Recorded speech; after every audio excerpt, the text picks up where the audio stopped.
Quand on va dans le Grand Ouest, on sent que la nature est plus forte là.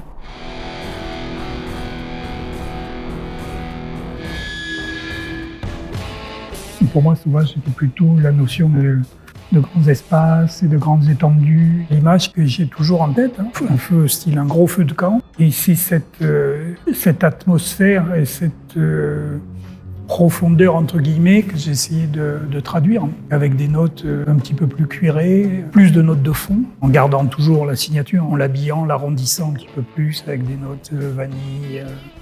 C'est pas l'odeur de la vanille qu'on a en tête. C'est une odeur qui est pas du tout sucrée.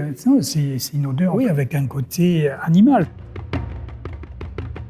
Le santal, c'est un bois qui est très rond, qui est très doux et tout, mais il a une odeur qui nous touche un petit peu, qui nous parle un peu dans notre inconscient, une odeur que je qualifierais d'hormonale.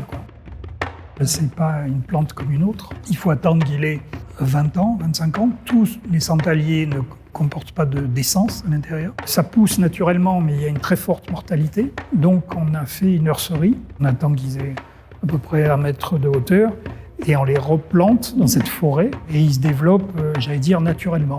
Donc c'est une plantation accompagnée. Chaque fois qu'on en coupe un, on en replante 6 pour être sûr de les retrouver 15 ans après, d'en retrouver suffisamment.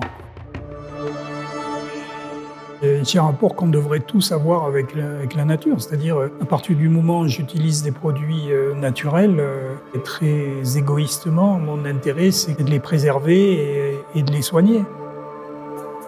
Les produits sans les gens qui les cultivent, il n'y a pas de valeur. C'est en les faisant travailler de manière juste que l'on arrive à préserver ce savoir-faire, parce que sinon ça se dilue, puis ça se perd. Et c'est notre rôle de grande maison de parfum. On prend quelque chose et on donne.